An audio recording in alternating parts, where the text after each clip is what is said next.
ధీరుడు రాజమౌళి తెరకెక్కించిన బాహుబలి 2 చిత్ర ట్రైలర్ తాజాగా విడుదలైంది. ఈ ట్రైలర్ హాలీవుడ్ రేంజ్ లో ఉంది. వార్ సన్నివేశాలు, అన్నదమ్ముల మధ్య పోరు, మాహిష్మతి సామ్రాజ్యం, అనుష్క ఫైటింగ్, శివగామి రాజసం ఇలా ప్రతి అంశాన్ని చాలా అందంగా ట్రైలర్ లో చూపించాడు.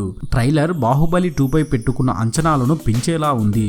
చాలా ఆసక్తికరమైన సన్నివేశాలు అందులో ఉన్నాయి. ఉత్కంఠభరిత సన్నివేశాలు ఎప్పుడెప్పుడు చూస్తామా అన్న ఆసక్తిని అమాంతం పెంచేసింది. కొన్నాళ్లుగా బాహుబలి ది కంక్లూజన్ చిత్రం కోసం ఎంతో ఆతృతగా ఎదురు చూస్తున్న అభిమానులు తాజాగా విడుదలైన ట్రైలర్ ను చూసి ఆనందంతో ఉబ్బి తబ్బిబవుతున్నారు.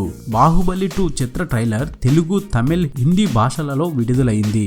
ఈ రోజు ఉదయం హైదరాబాద్ లోని సినీ మ్యాక్స్ లో చిత్ర ట్రైలర్ విడుదల కాగా ట్రైలర్ లాంచింగ్ కార్యక్రమానికి రాజమౌళి, రానా, ప్రభాస్, రాఘవేంద్రరావు, సెంథిల్, కీరవాణి చిత్ర నిర్మాతలు హాజరయ్యారు. తెలుగు రాష్ట్రాల్లోని పలు జిల్లాలలోని థియేటర్లలో బాహుబలి 2 ట్రైలర్ విడుదల చేశారు. ఇది బులెటిన్. మరొక తాజా బులెటిన్ తో మీ ముందుకు వచ్చేస్తాను. అనుక్షణం మనకు మూవీ అప్డేట్స్ అందిస్తున్నాం మన SVR మీడియా యూట్యూబ్ ఛానల్ ని సబ్స్క్రైబ్ చేయండి, మమ్మల్ని ఆశీర్వదించండి. Please subscribe and thank you.